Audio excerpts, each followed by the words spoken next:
ದಿವ್ಯವಾಣಿ ದಿವ್ಯವಾಣಿ ದಿವ್ಯವಾಣಿ ದಿವ್ಯವಾಣಿ. ಯೇಸುವೆ ಸ್ತೋತ್ರ, ಯೇಸುವೆ ವಂದನೆ. ಆತ್ಮೀಯ ಸಹೋದರ ಸಹೋದರಿಯರೇ, ಕೀರ್ತನೆಯೊಡನೆ ನಮ್ಮ ಪ್ರಾರ್ಥನೆಯ ಈ ಸ್ವಾರ್ಥೆಗೆ ನಿಮಗಿದು ಸ್ವಾಗತ, ಸುಸ್ವಾಗತ. ಇಂದು ನಾವು ಪ್ರಾರ್ಥನೆ ಮಾಡುವ ಮುನ್ನ, ಈ ಕೀರ್ತನೆಗಳೊಂದಿಗೆ ಪಯಣಿಸುವ ಮುನ್ನ ನಾವು ಪ್ರಾರ್ಥಿಸೋಣ. ಸ್ತುತಿಗಳ ಮಧ್ಯೆ ವಾಸಿಸೋನು, ಸ್ತುತಿಗೆ ಪಾತ್ರನು, ಸ್ತುತಿಯಲ್ಲಿ ಜೀವಿಸೋನು ಆದ ಪ್ರಭು ಯೇಸುವೆ, ನಿಮ್ಮ ನಾಮಕ್ಕೆ ಅನಂತ ಕೋಟಿ ಸ್ತೋತ್ರಗಳು. ನಿಮ್ಮ ನಾಮದಲ್ಲಿ ನಾವಿಲ್ಲಿ ಒಂದುಗೂಡಿದ್ದೇವೆ. ಈ ಸುವಾರ್ತೆಯನ್ನು ಆಲಿಸುವಾಗ ಸ್ವರ್ಗೀಯ ವರದಾನದಿಂದ ನಮ್ಮನ್ನು ತುಂಬಿರಿ, ಪವಿತ್ರಾತ್ಮರನ್ನು ನಮ್ಮ ಮೇಲೆ ಸುರಿಸಿರಿ, ಎಲ್ಲ ಭಯ ಭೀತಿಗಳಿಂದ, ಅಂಧಕಾರಗಳಿಂದ ರಕ್ಷಿಸಿ ಕಾಪಾಡಿ ಆರೋಗ್ಯ ಭಾಗ್ಯವನ್ನು ಕರುಣಿಸಿರಿ. ಯೇಸು ನಾಮದಲ್ಲಿ ಪ್ರಾರ್ಥಿಸುತ್ತೇವೆ, ಆಮೆನ್. ಆತ್ಮೀಯರೇ, ತೆಗೆದುಕೊಳ್ಳೋಣ ಕೀರ್ತನೆ 38. ಪಾಪ ಪರಿತಾಪದಲ್ಲಿ ಪ್ರಾರ್ಥನೆ. ಕೋಪದಿಂದೆನ್ನ ಪ್ರಭು ಬೈಯಬೇಡ, ರೋಷದಿಂದೆನ್ನನು ದಂಡಿಸಲು ಬೇಡ. ನಿನ್ನ ಬಾಣಗಳು ನಾಟಿವೆ ನನ್ನೊಳಗೆ, ನಿನ್ನ ಹಸ್ತವು ಎರಗಿದೆ ನನ್ನ ಮೇಲೆ. ನನ್ನ ದೇಹದಲ್ಲಿಲ್ಲ ಸೌಖ್ಯ ನಿನ್ನ ಕೋಪದ ನಿಮಿತ್ತ, ನನ್ನೆಲುಬಿನಲ್ಲಿಲ್ಲ ಕ್ಷೇಮ ನನ್ನ ಪಾಪದ ಪ್ರಯುಕ್ತ. ಮುಳುಗಿಸಿಬಿಟ್ಟಿವೆ ನನ್ನ ಅಪರಾಧಗಳೆನ್ನನು, ಅಮುಕಿ ಬಿಟ್ಟಿವೆ ಹೊರಲಾರದ ಹೊರೆಯಂತೆನ್ನನು. ಕೀವು ಸೋರಿ ನಾರುತ್ತಿವೆ ನನ್ನ ಪಾಪದ ಗಾಯಗಳು, ಇದಕ್ಕೆಲ್ಲ ಕಾರಣವು ನನ್ನ ಮೂರ್ಖತನವು. ಬಾಗಿ ಕುಗ್ಗಿ ಹೋಗಿರುವೆ ಪ್ರಭು ಬಹಳವಾಗಿ, ದಿನವೆಲ್ಲ ಅಲೆಯುತ್ತಿರುವೆ ದುಃಖಭರಿತನಾಗಿ. ಉರಿ ಬಡಿದಂತಿದೆ ಎನ್ನ ಸೊಂಟಕ್ಕೆ, ಆರೋಗ್ಯವಿಲ್ಲದಿದೆ ದೇಹಕ್ಕೆ. ಜೋಮು ಹಿಡಿದಂತಿದೆ, ಜೀವ ಹಿಂಡಿದಂತಿದೆ. ಹೃದಯ ವೇದನೆಯಿಂದ ನರಳಾಡುತ್ತಿರುವೆ. ನನ್ನ ಗೋಳಾಟ ಪ್ರಭುವು ನಿನಗೆ ಗೊತ್ತಿದೆಯಯ್ಯ, ನನ್ನ ಮನದಾಸೆ ನಿನಗೆ ಬಯಲಾಗಿದೆಯಯ್ಯ. ಬಡಿದುಕೊಳ್ಳುತ್ತಿದೆ ಹೃದಯ, ಹುದುಗಿ ಹೋಗಿದೆ ಚೇತನ. ಮಬ್ಬಾಗಿ ಹೋಗಿದೆ ನನ್ನೆರಡು ನಯನ ಸಾಧನ. ನನ್ನ ಜಾಡ್ಯ ನೋಡಿ ದೂರ ಸರಿದರು ನೆಂಟರಿಷ್ಟರು, ಬಳಿ ಬಾರದೆ ಅಲ್ಲೇ ನಿಂತರು ಬಂಧು ಬಳಗದವರು. ಉರಲ ನೊಡ್ಡಿಹರು ನನ್ನ ಪ್ರಾಣ ಹಂತಕರು, ನಿರ್ಧರಿಸಿಹರು ವಿನಾಶವನ್ನು ಕೇಡು ಬಗೆಯುವವರು. ಕುತಂತ್ರವ ಮಾಡುವವರು ಸತತ ಮೋಸಗಾರರು. ನಾನಂತೂ ಕೇಳದಿದ್ದೆ ಕಿವುಡನಂತೆ, ಮರು ಉತ್ತರಿಸದೆ ಮೌನವಿದ್ದೆ ಮೂಕನಂತೆ. ಅಹುದಹುದು ಕಿವಿ ಕೇಳಿಸದವನಂತಿದ್ದೆ, ಪ್ರತ್ಯುತ್ತರ ಕೊಡಲಾಗದವನಂತಿದ್ದೆ. ನಿನಗಾಗಿ ಪ್ರಭು ಕಾದಿರುವೆನಯ್ಯ, ನನಗಾಗಿ ನೀ ಉತ್ತರಿಸೋ ದೇವ. ಶತ್ರುಗಳು ಹರ್ಷಿಸಬಾರದು ನನ್ನ ವಿಷಯದಲ್ಲಿ, ಹಿಗ್ಗಬಾರದವರು ನಾ ಜಾರಿ ಬಿದ್ದಲ್ಲಿ. ಇಗೋ ನಾನೆಡವಿ ಬೀಳಲಿರುವೆ, ಆಪತ್ತಿಗಾಗಿ ಸಂಕಟ ಪಡುತ್ತಿರುವೆ. ನಾನು ಅಪರಾಧಿ ಎಂದು ನಿವೇದಿಸುವೆ, ಪಾಪಕ್ಕಾಗಿ ಪಶ್ಚಾತ್ತಾಪ ಪಡುವೆ. ಬಲಿಷ್ಠ ವೈರಿಗಳು ವಿರೋಧಿಸುತ್ತಿಹರು ನಿಷ್ಕಾರಣವಾಗಿ, ಶತ್ರುಗಳನೇಕರು ದ್ವೇಷಿಸುತ್ತಿಹರು ಅನ್ಯಾಯವಾಗಿ. ಎಸಗಿದರು ಉಪಕಾರಕ್ಕೆ ಪ್ರತಿಯಾಗಿ ಅಪಕಾರ, ಎದುರಿಸುತ್ತಿಹರೀಗ ನಾ ಹಿಡಿದಿರುವ ಸನ್ಮಾರ್ಗ. ಹೇ ಪ್ರಭು, ನನ್ನ ಕೈ ಬಿಡಬೇಡಯ್ಯ, ದೇವಾ ನನಗೆ ದೂರವಾಗಬೇಡಯ್ಯ. ಓ ಪ್ರಭುವೇ, ನನ್ನ ಉದ್ಧಾರಕನೇ, ನನಗೆ ನೆರವಾಗಲು ಬಾ ಬೇಗನೆ. ಆತ್ಮೀಯರೇ, ಈ ಕೀರ್ತನೆ ಪಾಪ ಪರಿತಾಪದಲ್ಲಿ ಪ್ರಾರ್ಥನೆ ಅಥವಾ ದೇವರ ಒಂದು ಸಹಾಯ ಯಾಚನೆ ಮತ್ತು ದೇವರ ಕೃಪೆ ಹೇಗೆ ನಮ್ಮ ಜೀವನದಲ್ಲಿ ನಾವು ಪಡ್ಕೊಳ್ಬೇಕು, ಅದಕ್ಕೆ ನಾವು ಪಶ್ಚಾತ್ತಾಪ ಪಡಬೇಕು. ಪಶ್ಚಾತ್ತಾಪ ಪಡದಿದ್ದರೆ ನಮಗೆ ಯಾವ ಆಶೀರ್ವಾದವೂ ಸಿಗದು. ಅಂದರೆ ಪರಿವರ್ತನೆ ನಮ್ಮ ಪ್ರಾರ್ಥನೆಯಲ್ಲಿ ಅತಿ ಪ್ರಮುಖವಾದ ಸ್ಥಳವನ್ನು ಪಡೆಯುತ್ತೆ. ಪರಿವರ್ತನೆಗೊಳ್ಳದೆ ನಾವು, ಪಶ್ಚಾತ್ತಾಪ ಪಡದೆ ನಾವು ದೇವರನ್ನು ನೋಡುವಂತಿಲ್ಲ, ಕಾಣುವಂತಿಲ್ಲ. ಈ ಕೀರ್ತನೆಯಲ್ಲಿ ನಮ್ಮ ಹೃದಯದ ಒಂದು ವೇದನೆಯನ್ನು ಇಲ್ಲಿ ಹಾಕಿರುವುದನ್ನು ಅಥವಾ ಪ್ರಾರ್ಥಿಸುವುದನ್ನು ನಾವು ಕಾಣುತ್ತೇವೆ. ನಮ್ಮ ಹೃದಯದಲ್ಲೂ ಕೂಡ ಅನೇಕ ಇಂಥ ವೇದನೆಗಳಿವೆ. ಅವುಗಳನ್ನು ಪ್ರಭುವಿಗೆ ಸಮರ್ಪಿಸಿ ನಾವು ಧ್ಯಾನಿಸೋಣ. ಕೋಪದಿಂದೆನ್ನ ಪ್ರಭು ಬಯ್ಯಬೇಡ, ರೋಷದಿಂದೆನ್ನನು ದಂಡಿಸಲು ಬೇಡ. ಅಂದರೆ ಈ ಭಕ್ತನ ಆಕ್ರಂದನ, ದೇವ ಕೋಪದಿಂದ ನನ್ನನ್ನು ಬೈಯಬೇಡ, ರೋಷದಿಂದ ನನ್ನನ್ನು ದಂಡಿಸಬೇಡ. ನಿನ್ನ ಬಾಣಗಳು ನಾಟಿವೆ ನನ್ನೊಳಗೆ, ನಿನ್ನ ಹಸ್ತವು ಎರಗಿದೆ ನನ್ನ ಮೇಲೆ. ನಿನ್ನ ಬಾಣಗಳು ಅಂದರೆ ಅರ್ಥ ಏನು ಇರಬಹುದು? ಆತನಿಗೆ ಆಗುವ ಸಂಕಟ, ಯಾತನೆ, ವೇದನೆ. ನನ್ನ ದೇಹದಲ್ಲಿಲ್ಲ ಸೌಖ್ಯ ಕೋಪದ ನಿಮಿತ್ತ ನಿನ್ನ. ನೋಡಿ, ಯಾಕೆ ನನ್ನಲ್ಲಿ ಇವತ್ತು ಸೌಖ್ಯವಿಲ್ಲ? ನಾನು ನನ್ನ ಜೀವನದಲ್ಲಿ ಎಲ್ಲಿ ಬಲಹೀನನಾಗಿದ್ದೇನೋ ಅದಕ್ಕೆ ಒಂದು ಕಾರಣ, ಮತ್ತು ನಿಮ್ಮ ಕೋಪದ ನಿಮಿತ್ತ. ಯಾಕೆಂದರೆ ನಾನು ಹಾದಿ ತಪ್ಪಿರುವುದರಿಂದ ನನ್ನ ದೇಹದಲ್ಲಿ ಸೌಖ್ಯವಿಲ್ಲ. ನನ್ನ ಎಲುಬಿನಲ್ಲಿಲ್ಲ ಕ್ಷೇಮ ನನ್ನ ಪಾಪದ ಪ್ರಯುಕ್ತ. ನೋಡಿ, ಒಪ್ಪಿಕೊಳ್ತಾನೆ. ಯಾಕೆ ಎಲುಬಿನಲ್ಲಿ? ನಾವು 32ನೇ ಕೀರ್ತನೆಯಲ್ಲಿ ಆಲಿಸಿದೆವು. ದಾವೀದ ಪ್ರಾರ್ಥಿಸ್ತಾನೆ, ಹಗಲಿರುಳು ಸವೆದು ಹೋದುವು ನನ್ನ ಎಲುಬುಗಳು. 32ನೇ ಅಧ್ಯಾಯ ವಾಕ್ಯ 3. ಪ್ರಭುವಿನ ಶಿಕ್ಷಾ ಹಸ್ತ ಭಾರವಾಗಿತ್ತು ಹಗಲಿರುಳು. ಸೊ ನನ್ನ ದೇಹದಲ್ಲಿಲ್ಲ ಸೌಖ್ಯ ನಿನ್ನ ಕೋಪದ ನಿಮಿತ್ತ, ನನ್ನ ಎಲುಬಿನಲ್ಲಿಲ್ಲ ಕ್ಷೇಮ ನನ್ನ ಪಾಪದ ಪ್ರಯುಕ್ತ. ಮುಳುಗಿಸಿ ಬಿಟ್ಟಿವೆ ನನ್ನ ಅಪರಾಧಗಳೆನ್ನನು. ಮುಳುಗಿಸಿ ಬಿಟ್ಟಿವೆ. ಇವತ್ತು ನಾವು ಬಿದ್ದು ಹೋಗಲು ಕಾರಣ ದೇವರಲ್ಲ, ಪಾಪದ ಅಪರಾಧಗಳು ನನ್ನನ್ನು ಮುಳುಗಿಸಿ ಬಿಟ್ಟಿವೆ. ಈಗ ನೀನು ನನಗೆ ದಯ ತೋರಬೇಕಯ್ಯ. ಅಮುಕಿ ಬಿಟ್ಟಿವೆ ಹೊರಲಾರದ ಹೊರೆಯಂತೆನ್ನನು. ಹೊರೆ, ಅನೇಕ ಬರೀ ಹೊರೆ ಕಾಣೋಲ್ಲ, ಚಿಂತೆ ಹೇಳ್ತೀವಲ್ಲ. ಚಿಂತೆ ಸತ್ತ ಮನುಷ್ಯನ ಸುಟ್ಟರೆ ಚಿಂತೆ ಜೀವಂತ ಮನುಷ್ಯನ ಸುಡುತ್ತಂತೆ. ಅದರಿಂದ ನಾವು ಚಿಂತೆ ಮಾಡಿ ಒಂದು ದಿನ ಹೆಚ್ಚು ಮಾಡಲು ನನಗೂ ನಿಮಗೂ ಆಗದು. ಮುಳುಗಿಸಿ ಬಿಟ್ಟಿವೆ ನನ್ನ ಅಪರಾಧಗಳೆನ್ನನು, ಅಮುಕಿಸಿ ಬಿಟ್ಟಿವೆ ಹೊರಲಾರದ ಹೊರೆಯಂತೆನ್ನನು. ಕೀವು ಸೂರಿ ನಾರುತ್ತಿವೆ ನನ್ನ ಪಾಪದ ಗಾಯಗಳು. ಇದಕ್ಕೆಲ್ಲ ಕಾರಣವು ನನ್ನ ಮೂರ್ಖತನವು. ನೋಡಿ, ಇವತ್ತು ಸೋರಿ ನಾರುತ್ತಿವೆ, ಕಿವು ಸೋರಿ ನಾರುತ್ತಿವೆ ನನ್ನ ಪಾಪದ, ಅಂದರೆ ನನ್ನ ಪಾಪದ ಜೀವನ ಅಷ್ಟಾಗಿದೆ ಪ್ರಭು. ಇವತ್ತು ನಮ್ಮ ಮಹಾಪಾಪ ಇರ್ಬೋದು, ಅಲ್ಪ ಪಾಪ ಇರ್ಬೋದು, ಯಾವುದೇ ಇರ್ಬೋದು, ದೇವರ ಮುಂದೆ ನಾವು ಪಾಪದಿಂದ ಹೋಗಲು ಸಾಧ್ಯವಿಲ್ಲ. ಪಶ್ಚಾತ್ತಾಪದಿಂದ, ಪ್ರೀತಿಯಿಂದ, ಪರಿವರ್ತನೆಯಿಂದ ನಾವು ಹೋಗತಕ್ಕೋದು. ಅದಕ್ಕೆ ಕೃಪೆ ಅವರೇ ಕೊಡುತ್ತಾರೆ. ಇದಕ್ಕೆಲ್ಲ ಕಾರಣವು ನನ್ನ ಮೂರ್ಖತನವು. ಅನೇಕ ಬಾರಿ ಮೂರ್ಖತನದಿಂದ ನಾವು ಪಾಪಕ್ಕೆ ಒಳಗಾಗುತ್ತೇವೆ. ಪಾಪವೆಂದು ಗೊತ್ತಿದ್ದರೂ ಕೂಡ ನಾವು ಪಾಪಕ್ಕೆ ಒಳಗಾಗ್ತೀವಿ. ಬಾಗಿ ಕುಗ್ಗಿ ಹೋಗಿರುವೆ ಪ್ರಭು ಬಹಳವಾಗಿ, ಬಾಗಿ ಕುಗ್ಗಿ ಹೋಗಿರುವೆ ಪ್ರಭು ಬಹಳವಾಗಿ, ದಿನವೆಲ್ಲ ಅಲೆಯುತ್ತಿರುವೆ ದುಃಖ ಭರಿತನಾಗಿ. ನೋಡಿ, ಅನೇಕ ಬಾರಿ ನಮಗೆ ಈ ಕುಗ್ಗಿ ಹೋದ ಅನುಭವ ಆಗುತ್ತೆ ನಮ್ಮ ಜೀವನದಲ್ಲಿ. ಎಷ್ಟೋ ಯಾವ ಸ್ಥಳದಲ್ಲಿ, ಯಾವ ಸ್ಥಾನದಲ್ಲಿ ನಾನಿದ್ದೆ, ಅಲ್ಲಿಂದ ಕೆಳಗೆ ಬಿದ್ದಾಗ ಈ ಕುಗ್ಗಿ ಹೋದ ಅನುಭವ ಬಹಳ ಒಂದು ನೋವು ತರುವಂತಹ ಅನುಭವ.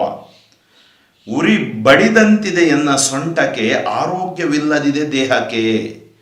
ನೋಡಿ, ಅಷ್ಟು ಓಡಾಡುತ್ತಿರುವವನು ನಾನು ಇವತ್ತು ಏನೋ ಒಂದು ಕಳ್ಕೊಂಡಾಗಿದ್ದೀನಿ. ಜೋಮು ಹಿಡಿದಂತಿದೆ, ಜೀವ ಹಿಂಡಿದಂತಿದೆ, ಹೃದಯ ವೇದನೆಯಿಂದ ನರಳಾಡುತ್ತಿರುವೆ. ನೋಡಿ, ಆತನ ಆ ಪರಿತಾಪ ಆತ ನಮ್ಮ ಈ ಒಂದು ಕೀರ್ತನೆಯಲ್ಲಿ ನಮ್ಮ ಮುಂದೆ ಇಡ್ತಾನೆ, ಪ್ರಾರ್ಥನಾ ರೂಪದಲ್ಲಿ ಇಡ್ತಾನೆ. ನಾವು ಕೂಡ ಇವತ್ತು ಹಾಸಿಗೆಯಲ್ಲಿರಬಹುದು, ಕಷ್ಟದಲ್ಲಿರಬಹುದು, ಸಾಲ ಸೋಲಿನಲ್ಲಿರಬಹುದು. ನಾವು ಕೂಡ ಹೇಳಲು ಸಾಧ್ಯವೇ, ಬಾಗಿ ಕುಗ್ಗಿ ಹೋಗಿರುವೆ ಪ್ರಭು ಬಹಳವಾಗಿ, ನೊಂದು ಬೆಂದು ಹೋಗಿರುವೆ ಪ್ರಭು, ದಿನವೆಲ್ಲ ಅಲೆಯುತ್ತಿರುವೆ ದುಃಖ ಭರಿತನಾಗಿ. ಉರಿ ಬಡಿದಂತಿದೆ ಎನ್ನ ಸೊಂಟಕ್ಕೆ, ಆರೋಗ್ಯವಿಲ್ಲದಿದೆ ದೇಹಕ್ಕೆ.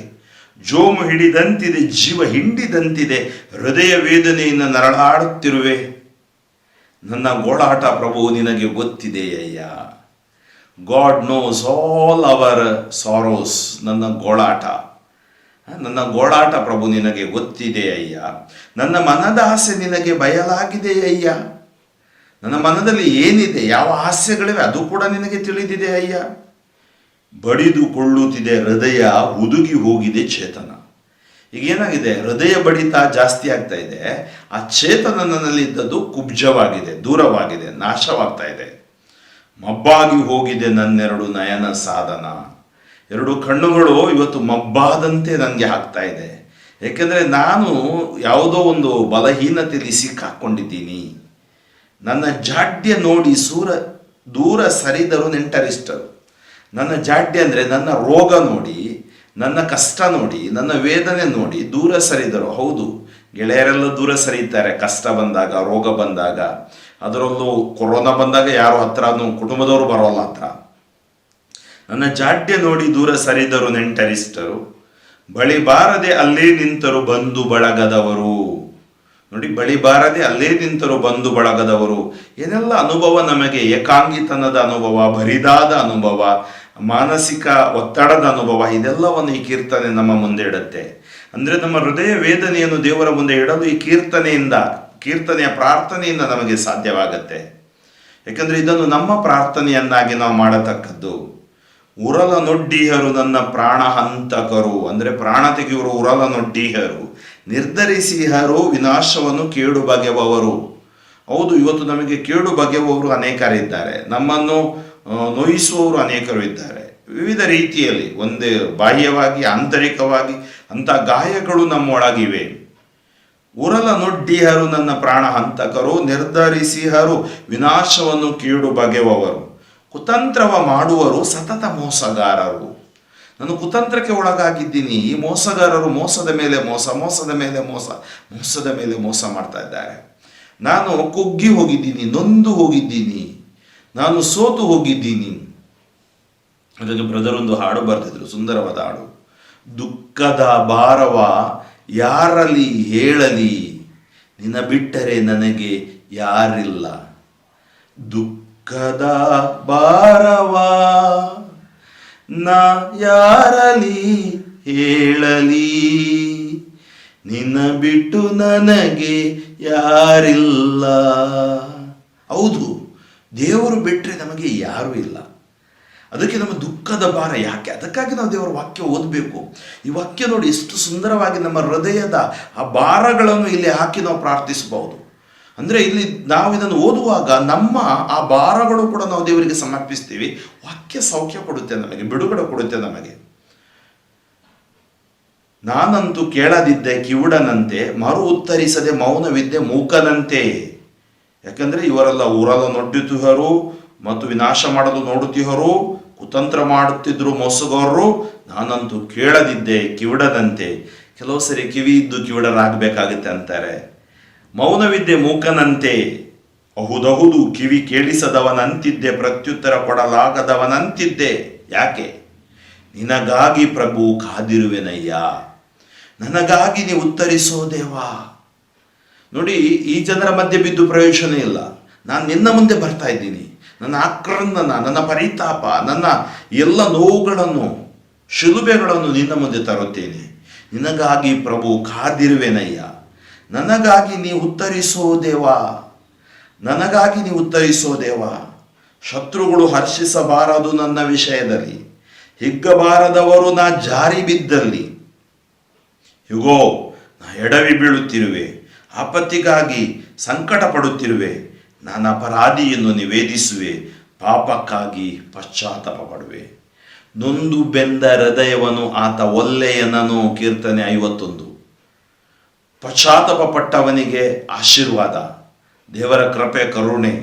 ಅದಕ್ಕಾಗಿ ನಾನು ಅಪರಾಧಿಯನ್ನು ನಿನ್ನ ಮುಂದೆ ನಿವೇದಿಸುವೆ, ನನ್ನ ಬಲಹೀನತೆಯನ್ನು ನಿವೇದಿಸುವೆ, ಪಾಪಕ್ಕಾಗಿ ಪಶ್ಚಾತ್ತಾಪ ಪಡುವೆ. ಬಲಿಷ್ಠ ವೈರಿಗಳು ವಿರೋಧಿಸುತ್ತೀಹರು ನಿಷ್ಕಾರಣವಾಗಿ, ಶತ್ರುಗಳನೇಕರು ದ್ವೇಷಿಸುತ್ತೀಹರು ಅನ್ಯಾಯವಾಗಿ. ಎಸಗಿದರು ಉಪಕಾರಕ್ಕೆ ಪ್ರತಿಯಾಗಿ ಅಪಕಾರ, ಎದುರಿಸುತ್ತೀಹರೀಗ ನಾ ಹಿಡಿದಿರುವ ಸನ್ಮಾರ್ಗ. ನೋಡಿ, ಬಲಿಷ್ಠ ವೈರಿಗಳು ವಿರೋಧಿಸುತ್ತೀಹರು ನನಗೆ ನಿಷ್ಕಾರಣವಾಗಿ, ಶತ್ರುಗಳನೇಕರು ದ್ವೇಷಿಸುತ್ತೀಹರು ಅನ್ಯಾಯವಾಗಿ. ಕೆಲವು ಸರಿ ಯಾಕೆ ದ್ವೇಷಿಸ್ತಾರೆ ಅಂತ ಗೊತ್ತಿಲ್ಲ. ನಾವು ಕ್ರೈಸ್ತರೆನ್ನುವ ಕಾರಣಕ್ಕೆ ದ್ವೇಷಿಸ್ತಾರೆ. ಯಾಕಂದರೆ ಇಂಥ ದ್ವೇಷಗಳು ಲೋಕದಲ್ಲಿ ಇವೆ. ಎಸಗಿಹರು ಉಪಕಾರಕ್ಕೆ ಪ್ರತಿಯಾಗಿ ಅಪಕಾರ. ಉಪಕಾರ ಮಾಡಲು ಬದಲು ಅಪಕಾರ ಮಾಡ್ತಾ ಇದ್ದಾರೆ. ಎದುರಿಸುತ್ತೀಹರೀಗನ್ನ ಹಿಡಿದಿರುವ ಸನ್ಮಾರ್ಗ. ಕೊನೆಯದಾಗಿ ಆತನ ಪ್ರಾರ್ಥನೆ ನೋಡಿ, ಹೇ ಪ್ರಭು, ನನ್ನ ಕೈ ಬಿಡಬೇಡಯ್ಯ. Don't let me down O Lord. ದೇವಾ, ನನಗೆ ದೂರವಾಗಬೇಡಯ್ಯ. ಓ ಪ್ರಭುವೇ, ನನ್ನ ಉದ್ಧಾರಕನೇ, ನನಗೆ ನೆರವಾಗಲು ಬಾ ಬೇಗನೆ. ಹೌದು ಆತ್ಮೀಯರೇ, ನಾವು ಕೂಡ ನಮ್ಮ ಹೃದಯ ವೇದನೆಯನ್ನು ಸಮರ್ಪಿಸಿ ಪ್ರಭುವಿನಲ್ಲಿ ಪ್ರಾರ್ಥಿಸಬೇಕು. ಹೇ ಪ್ರಭು, ನನ್ನ ಕೈ ಬಿಡಬೇಡಯ್ಯ. ಏ ದೇವಾ, ನನಗೆ ದೂರವಾಗಬೇಡಯ್ಯ. ಓ ಪ್ರಭುವೇ, ನನ್ನ ಉದ್ಧಾರಕನೇ, ನನಗೆ ನೆರವಾಗಲು ಬಾ ಬೇಗನೆ, ಬಾ ಬೇಗನೆ. ನಾವು ಕರೆದಾಗ ಖಂಡಿತ ದೇವರು ನಮ್ಮ ಜೊತೆಗೆ, ಪ್ರಭು ಯೇಸು ನಮಗಾಗಿ ಬರುತ್ತಾರೆ. ಅದಕ್ಕಾಗಿ ನಾವು ಹಾಡ್ತೀವಿ, ನಾ ನಂಬಿರುವ ಜೀವಂತ ದೇವರು ಯೇಸು, ನಾ ಕರೆದಾಗ ಓಡೋಡಿ ಬರುವ ನನ್ನೇಸು, ಹೆತ್ತ ತಾಯಿಗಿಂತ ಮಿಗಿಲಾಗಿ ಪ್ರೀತಿಸುವ ಯೇಸು, ನಾ ಮಲಗಲೆಂದು ಜೋಗುಳ ಹಾಡುವ ಯೇಸು. ಹೌದು, ನಮ್ಮ ಜೊತೆಗೆ ಪ್ರಭು ಇದ್ದಾರೆ, ಭಯಪಡಬೇಡಿ. ಮುಂದಿನ ಕೀರ್ತನೆ ನಾವು ಧ್ಯಾನಿಸೋಣ. ಕೀರ್ತನೆ 39. ಇಲ್ಲಿ ವಚನಗಳು 1ರಿಂದ ವಾಕ್ಯಗಳು 1ರಿಂದ 13 ಇವೆ. ಇವತ್ತಿಗೆ ನಾವು 38 ಮತ್ತು 39 ಕೀರ್ತನೆಗಳನ್ನು ಮಾತ್ರ ಪ್ರಾರ್ಥಿಸೋಣ. ಇದು ವೈರಾಗಿಯ ರೋದನೆ. ಹಿಂದೆ ನಾವು ಓದಿದ್ದು ಪಾಪದಲ್ಲಿ ಪಾಪ ಪರಿತಾಪದಲ್ಲಿ ಪ್ರಾರ್ಥನೆ. ಈಗ ವೈರಾಗಿಯ ರೋದನೆ. ಏನವನ ರೋದನೆ? ನಾ ಇಂತೆಂದುಕೊಂಡೆ, ಜಾಗರೂಕನಾಗಿರುವೆ ಜಿಹ್ವೆ ಪಾಪ ಕೆಳೆಯದಂತೆ, ಬಾಯಿಗೆ ಕುಕ್ಕೆ ಹಾಕಿಕೊಂಡಿರುವೆ ದುರ್ಜನರ ಮುಂದೆ, ಮೌನವಿದ್ದೆ ಸನ್ನುಡಿಯದೆಯೂ ಸುಮ್ಮನಿದ್ದೆ, ಉಲ್ಬಣಿಸುತ್ತಿತ್ತು ವೇದನೆಯು ಎಡೆಬಿಡದೆ, ಎದೆಯ ತಾಪ ಹೆಚ್ಚಿತು ಚಿಂತೆ ಕಾವೇರಿತು, ಆಗ ತಾನೇ ಬೈದೆರೆದೆ ನಾನಿಂತೆಂದು, ಎನ್ನ ಜೀವಾಯಸ್ಸು ಎನಿತು ನನ್ನ ಬಾಳಿನ ಮುಗಿವೆಂದು, ತಿಳಿಯಪಡಿಸು ನನಗೆ ಪ್ರಭು ನಾನು ಬಲು ಅಸ್ಥಿರನೆಂದು, ನನ್ನ ಆಯಸ್ಸು ಗೀಣುದ್ದ ನಿನ್ನೆಣಿಕೆಗದು ಶೂನ್ಯ, ಮಾನವ ಜೀವನ ಕೇವಲ ಉಸಿರಿಗೆ ಸರಿ ಸಮಾನ, ನರಮಾನವನು ಮೆರೆದಾಡುವನು ಮಾಯೆಯಂತೆ, ಅವನ ಸಡಗರವೆಲ್ಲವೂ ನಿರರ್ಥಕದಂತೆ, ಕೂಡಿಪನಾಥ ಸಿರಿ ಅದು ಯಾರದಾಗುವುದೆಂದು ಅರಿಯದೆ, ಇಂತಿರಲು ಪ್ರಭು ನಾನೇತಕ್ಕೆ ಕಾದಿರಬೇಕು, ನೀನೇ ಅಲ್ಲವೇ ನನಗೆ ನಂಬಿಕೆ ಇದು ಸಾಕು, ಮುಕ್ತಗೊಳಿಸೆನ್ನ ಪ್ರಭು ಎಲ್ಲ ಅಪರಾಧಗಳಿಂದ, ಕಾದಿರಿಸೆನ್ನನು ಮೂರ್ಖರ ತಿರಸ್ಕಾರದಿಂದ, ಮೌನದಿಂದಿರುವೆ ಬಾಯಿ ತೆರೆಯದಿರುವೆ, ನನಗೊದಗದಿರುವುದು ನಿನ್ನಿಂದಲ್ಲವೇ, ನನಗೆ ಒದಗಿರುವುದು ನಿನ್ನಿಂದಲ್ಲವೇ, ಸಾಕು ಮಾಡು ನಿನ್ನ ಕೈ ಹೊಡೆತವನು, ಅದರಿಂದ ನಾ ಸಾಯುತ್ತಿರುವೆನು, ಪಾಪದ ಪ್ರಯುಕ್ತ ಮಾನವನು ಶಿಕ್ಷಿಸುವಾಗ ನುಸಿ ಹತ್ತಿದಂತೆ ನಾಶಪಡಿಸುವೆ, ಅವನ ಅವಸ್ಥೆಯ ನಾಗ, ನುಸಿ ಹಿಡಿದಂತೆ ನಾಶಪಡಿಸುವೆ ಅವನ ಅವಸ್ಥೆಯ ನಾಗ, ಮಾನವ ಜೀವನ ಕೇವಲ ಉಸಿರಿಗೆ ಸಮಾನ, ನನ್ನ ಮೊರೆಯ ಕೇಳು ಪ್ರಾರ್ಥನೆಯನ್ನಾಲಿಸು, ಸುಮ್ಮನಿರದೆ ನನ್ನ ಕಂಬನಿಯ ನೀಕ್ಷಿಸು, ಹೇ ಪ್ರಭು ನಾನಿನ್ನ ಆಗಂತುಕನಯ್ಯ, ಪೂರ್ವಜರಂತೆ ನಾ ಪರದೇಶಿಯಯ್ಯ, ನಾ ಕಾಲವಾಗಿ ಕಣ್ಮರೆಯಾಗುವೆ ಇಲ್ಲಿಂದ, ಆ ಮುನ್ನ ಹೊರಳಿಸು ಕೋಪದೃಷ್ಟಿಯನು ನನ್ನಿಂದ, ನಾ ಬಾಳುವಂತೆ ಮಾಡು ಪ್ರಭು ಸಂತಸದಿಂದ. ಹೌದು ಆತ್ಮೀಯ ಸಹೋದರ ಸಹೋದರಿಯರೇ, ವೈರಾಗಿಯ ಈ ಒಂದು ರೋದನೆ ನೋಡಿ, ಅನೇಕ ಬಾರಿ ನಮ್ಮ ಒಳಗಡೆ ಇರುವುದ ಆ ಭಾವನೆಗಳನ್ನು ಈ ಕೀರ್ತನೆ ವ್ಯಕ್ತಪಡಿಸುತ್ತೆ. ನಾವು ಹೇಳ್ತೀವಿ feelings and emotions. Sometimes we are not able to share with anybody. We are just waiting somebody to be share with. ನಾವೇನು ಮಾಡ್ತೀವಿ, ಅನೇಕ ಬಾರಿ ನಮ್ಮ ಭಾವನೆಗಳನ್ನು ಅಥವಾ ಸಂವೇದನೆಗಳನ್ನು ಯಾರ ಹತ್ರನೂ ಹಂಚಿಕೊಳ್ಳಲಾಗುವುದಿಲ್ಲ. ಯಾರು ಸಿಗುತ್ತಾರೋ ಅಂತ ನಾವು ಕಾಯ್ತಾ ಇರ್ತೀವಿ. ಅದಕ್ಕಾಗಿ ನಾವು ಹೆಚ್ಚಾಗಿ ಈ ಸೋಷಿಯಲ್ ನೆಟ್ವರ್ಕ್ ಅಥವಾ ಜಾಲತಾಣದಲ್ಲಿ ಏನಾಗ್ತೀವಿ ಅಂತ ಭಾವನೆಗಳನ್ನು ಎಕ್ಸ್ಪ್ರೆಸ್ ಮಾಡಲು ನೋಡ್ತೀವಿ, ಸಂವೇದನೆಗಳನ್ನು ಎಕ್ಸ್ಪ್ರೆಸ್ ಮಾಡಲು ನೋಡ್ತೀವಿ. ಆದರೆ ಖಂಡಿತವಾಗಿಯೂ ಅಲ್ಲಿ ನಮಗೆ ಶಾಂತಿ ಸಿಗುವುದಿಲ್ಲ, ಸಮಾಧಾನ ಅದು ಕ್ಷಣಿಕ ಸಿಗಬಹುದು. ಆದರೆ ಯೇಸುವಿನ ವಾಕ್ಯಗಳು, ಈ ಕೀರ್ತನೆಗಳು ನಮಗೆ ಕ್ಷಣಿಕ ಅಲ್ಲ, ಶಾಶ್ವತ ಶಾಂತಿಯನ್ನು ನೀಡುತ್ತವೆ. ಅದಕ್ಕಾಗಿ ನೀವು ನೋಡಿ, ನಮ್ಮ ಧರ್ಮಸಭೆಯಲ್ಲಿ ಹೆಚ್ಚಾಗಿ ಗುರುಗಳು, ಧಾರ್ಮಿಕ ಸಹೋದರ ಸಹೋದರಿಯರ ಮನೆಗಳಲ್ಲಿ ಕೀರ್ತನೆಗಳನ್ನು ಓದ್ತೀವಿ ನಾವು, ಯಾಕೆ ಮಠಗಳಲ್ಲಿ. ಕಾರಣ ಈ ಕೀರ್ತನೆಗಳ ಪ್ರಾರ್ಥನೆ ನಮ್ಮ ಹೃದಯದ ಆ ವೇದನೆಯನ್ನು ನಾವು ನಿವೇದಿಸಿ ದೇವರ ಕರುಣೆಯನ್ನು ನಾವು ಪಡೆಯುತ್ತೇವೆ. ಬಲಿಪೂಜೆಯಲ್ಲೂ ಕೂಡ ನಾವು ಮೊದಲ ವಾಚನ ಆದ ನಂತರ ಆ ಕೀರ್ತನೆಯನ್ನು ಓದುತ್ತೀವಿ. ಆ ಕೀರ್ತನೆಗೆ ವಿರುದ್ಧವಾಗಿ ನಾವು ಬೇರೆ ಯಾವ ಹಾಡುಗಳನ್ನು ಹಾಡಬಾರ್ದು, ಅದು ತಪ್ಪು. ಯಾಕಂದರೆ ಆ ಕೀರ್ತನೆಯಲ್ಲಿ ಅಷ್ಟು there is richness in the psalms. ಅದಕ್ಕಾಗಿ ಈಗ ಹೆಚ್ಚಿನದಾಗಿ ಎಲ್ಲ ಕಡೆ ಈ ಕೀರ್ತನೆಯನ್ನೇ ನಾವು ಆಡ್ತೀವಿ, ಯಾಕಂದರೆ ಅದು ದೇವರ ವಾಕ್ಯ. ಅದರಿಂದ ಆತ್ಮೀಯರೇ, ಇವತ್ತು ನಮ್ಮ ರೋದನೆಯನ್ನು ಕೂಡ ನಾವು ಸಮರ್ಪಿಸೋಣ. ಯಾವ ಕಷ್ಟಗಳು ನಮ್ಮಲ್ಲಿವೆ, ಯಾರು ಅರ್ಥ ಮಾಡಿಕೊಳ್ಳಲಾರದ ಸ್ಥಿತಿಯಲ್ಲಿ ನಾವಿದ್ದೀವ, ಈ ವಾಕ್ಯಗಳು ನಮಗೆ ಸಹಾಯ ಮಾಡ್ತವೆ, ಸೌಖ್ಯ ತರುತ್ತವೆ ಮತ್ತು ಆಶೀರ್ವದಿಸುತ್ತವೆ. ನಾ ಇಂತೆಂದುಕೊಂಡೆ ಜಾಗರೂಕನಾಗಿರುವೆ, ಜಿಹ್ವೆ ಪಾಪ ಕೆಳೆಯದಂತೆ. ನೋಡಿ, ನಾನು ಜಾಗರೂಕನಾಗಿರುವೆ, ಬಾಯಿಗೆ ಕುಕ್ಕೆ ಹಾಕಿಕೊಂಡಿರುವೆ ದುರ್ಜನರ ಮುಂದೆ. ಯಾಕಂದ್ರೆ ದುರ್ಜನರ ಮುಂದೆ ಮಾತನಾಡಿ ಪ್ರಯೋಜನ ಇಲ್ಲ, ದುರ್ಜನರ ಮುಂದೆ ಏನು ಹೇಳಿ ಪ್ರಯೋಜನ ಇಲ್ಲ. ನಿನ್ನ ಮುಂದೆ ನಾನು ಎಲ್ಲವನ್ನು ಹೇಳುವೆನು. ಮೌನವಿದ್ದೆ ಸನ್ನೊಡಿಯದೆಯೂ ಸುಮ್ಮನಿದ್ದೆ, ಉಲ್ಬಣಿಸುತ್ತಿತ್ತು ವೇದನೆಯು ಎಡೆಬಿಡದೆ. ಅನೇಕ ಬಾರಿ ಮೌನವಿದ್ದಾಗ ವೇದನೆ ಎಡೆಬಿಡದೆ ಉಲ್ಬಣಿಸುತ್ತಿದೆ.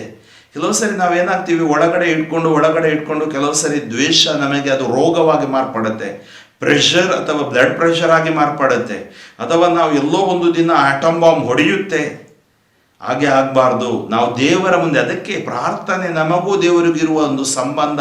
ಆ ಪ್ರಾರ್ಥನೆಯಲ್ಲಿ ನಾವು ನಿವೇದಿಸುವಾಗ ಹೃದಯದ ಭಾರ ನಮಗೆ ಕಡಿಮೆಯಾಗುತ್ತೆ.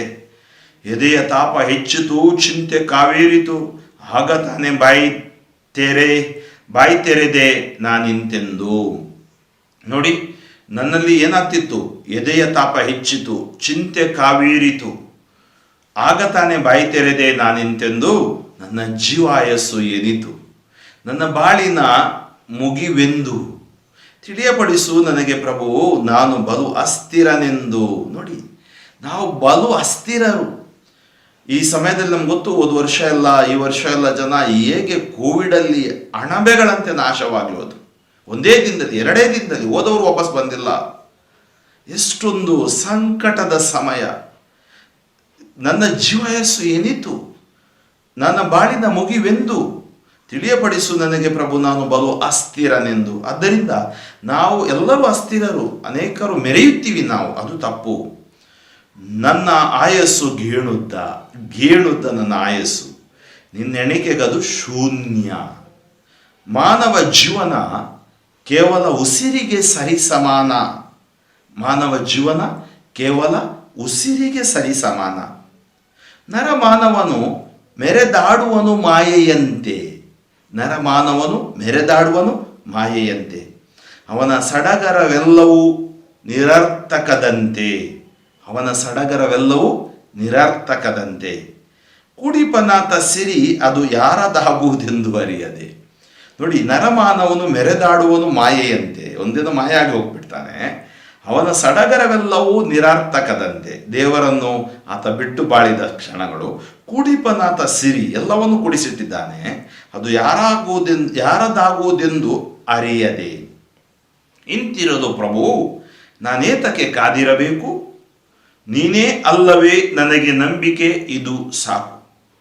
ಸೊ ನಾನು ಪ್ರಭುವೇ ನಿನ್ನಲ್ಲೇ ನಂಬಿರ್ತೀನಿ, ನನ್ನನ್ನೇ ನಿನ್ನಂಬಿಕೆ ಸಮರ್ಪಿಸಿಕೊಡ್ತೀನಿ. ಇಂತಿರಲು ಪ್ರಭು, ನಾನೇತಕ್ಕೆ ಕಾದಿರಬೇಕು, ನೀನೇ ಅಲ್ಲವೇ ನನಗೆ ನಂಬಿಕೆ, ಇದು ಸಾಕು. ಮುಕ್ತಗೊಳಿಸೆನ್ನ ಪ್ರಭು ಎಲ್ಲ ಅಪರಾಧಗಳಿಂದ, ಪಾಪಗಳಿಂದ. ನಿನಗೆ ಮಾತ್ರ ಸಾಧ್ಯ ಬಿಡುಗಡೆ ಕೊಡಲು, ಸೌಖ್ಯ ಕೊಡಲು, ಕ್ಷಮಿಸಲು. ಕಾದಿರಿಸೆನ್ನನು ಮೂರ್ಖರ ತಿರಸ್ಕಾರದಿಂದ.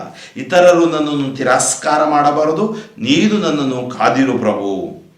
ಮೌನದಿಂದಿರುವೆ, ಬಾಯಿ ತೆರೆಯದಿರುವೆ, ನನ್ನ ಒದಗಿರುವುದು ನಿನ್ನಿಂದಲ್ಲವೇ. ಇದೆಲ್ಲ ಬಂದಿದೆ ನನ್ನ ಪಾಪದ ಪ್ರಯುಕ್ತ, ಆದ್ದರಿಂದ ನಿನಗೆಲ್ಲ ತಿಳಿದಿದೆ. ಆದ್ದರಿಂದ ನಾನು ನಿನಗೆ ವಿಧೇಯನಾಗುತ್ತೀನಿ, ನನ್ನನ್ನು ನಿನಗೆ ಸಮರ್ಪಿಸಿಕೊಡುತ್ತೀನಿ.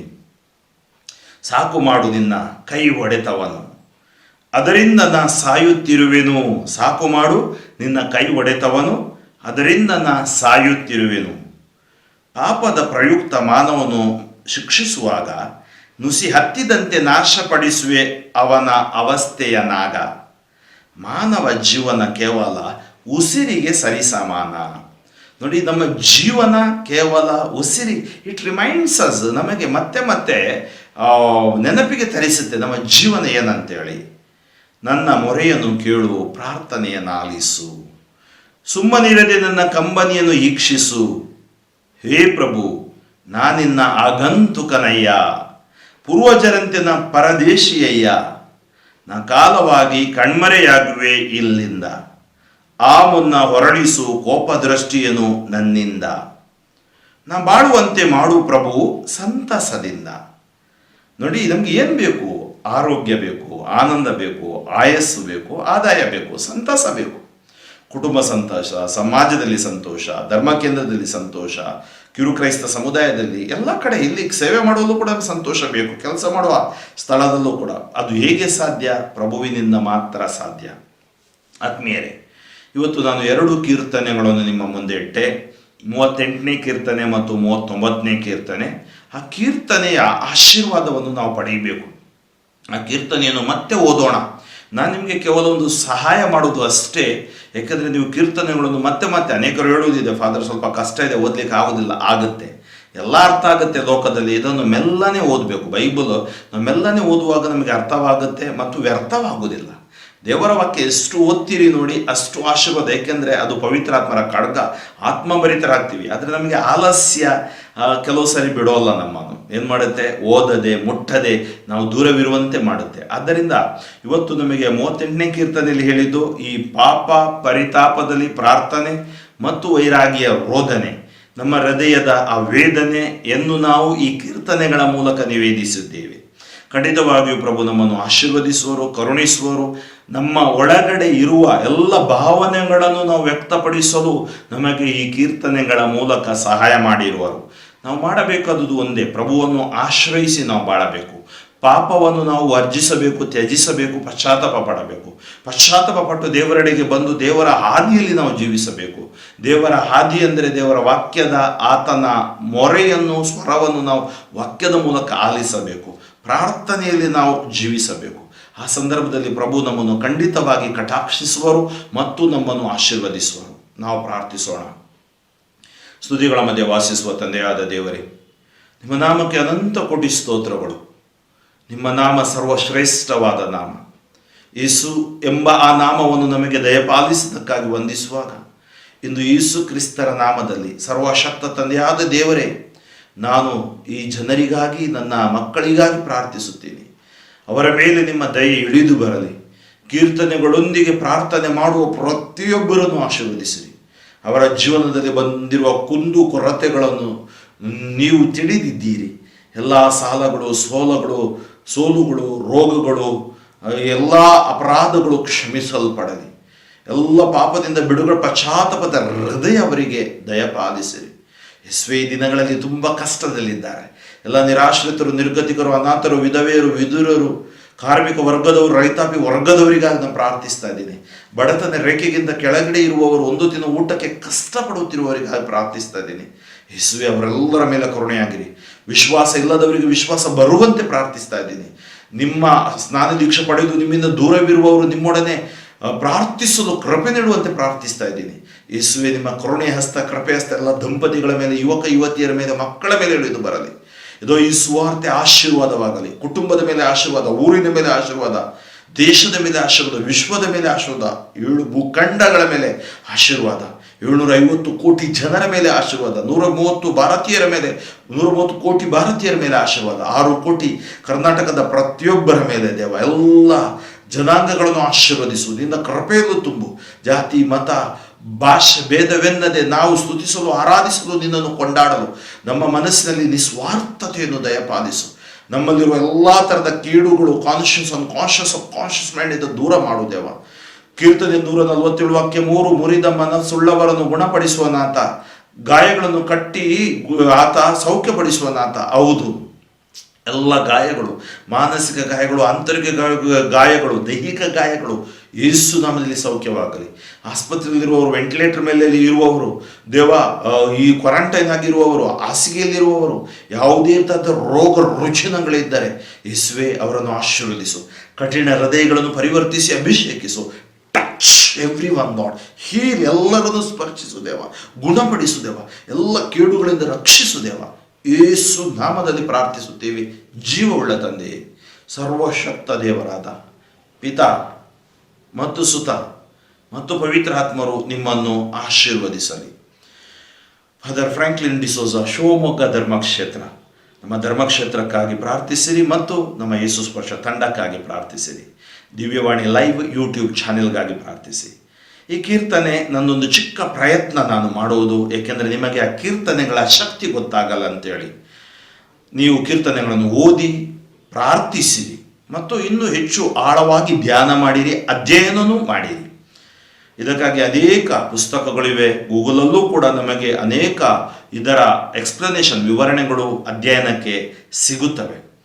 ನಿಮ್ಮ ಕಮೆಂಟ್ಸ್ಗಳನ್ನು ಕಮೆಂಟ್ಸ್ ಬಾಕ್ಸಲ್ಲಿ ಹಾಕಿ, ಅದು ನಮಗೆ ಉತ್ತೇಜನ, ಪ್ರೇರಣೆ ಹಾಗೂ ನಮಗೊಂದು ಪ್ರೋತ್ಸಾಹ ಕೊಡುತ್ತೆ, ಇನ್ನೂ ಹೆಚ್ಚು ಪ್ರಭುವಿಗಾಗಿ ಕಾರ್ಯ ಮಾಡೋಣ ಅಂಥೇಳಿ. ನಿಮ್ಮ ಯಾವುದಾದರೂ ಕೋರಿಕೆಗಳಿದ್ದರೆ ನನ್ನ ಮೊಬೈಲ್ಗೆ ನೀವು ಕಳಿಸ್ಬೋದು. 9013905078 9013905078 ಅದನ್ನು ಇಲ್ಲಿ ಕೆಳಗಡೆ ನಮ್ಮ ಸಹೋದರ ಈ ದಿವ್ಯವಾಣಿ ಲೈವಲ್ಲಿ ಹಾಕಿದ್ದಾರೆ. ಮತ್ತು ದಿವ್ಯವಾಣಿ ಲೈವ್ ಈ ಚಾನಲನ್ನು ಕೂಡ ಪ್ರೋತ್ಸಾಹಿಸಿ, ನಿಮ್ಮ ಸಹಾಯದ ಹಸ್ತಗಳನ್ನು ಅವರಿಗೂ ಕೂಡ ನೀವು ಚಾಚಿ. ಆತ್ಮೀಯರೇ, ಮುಂದೆ ಬರುವಾಗ ನೀವು ಈ 2 ಅಥವಾ 4 ಕೀರ್ತನೆಗಳನ್ನು ಓದಿ ಬನ್ನಿ ಮತ್ತು ಅರ್ಧ ಗಂಟೆಯಲ್ಲಿ ಎಷ್ಟು ನಾವು ಕೀರ್ತನೆಗಳನ್ನು ಓದ್ಬೋದು ಮತ್ತು ಪ್ರಾರ್ಥಿಸ್ಬೋದು ಅಷ್ಟನ್ನು ನಾವು ಪ್ರಾರ್ಥಿಸೋಣ. ನಿಮ್ಮಲ್ಲಿ ಎಲ್ಲರಲ್ಲೂ ಸೋಷಿಯಲ್ ಮೀಡಿಯಾ ಇದೆ, ಜಾಲತಾಣ ಇದೆ, ವಾಟ್ಸಪ್ ಇದೆ. ಈ ಸಂದೇಶವನ್ನು ಇತರರೊಡನೆ ಹಂಚಿಕೊಳ್ಳಿ. ಮತ್ತೊಮ್ಮೆ ನಿಮ್ಮೆಲ್ಲರಿಗೂ ಧನ್ಯವಾದಗಳು. ದಿವ್ಯವಾಣಿ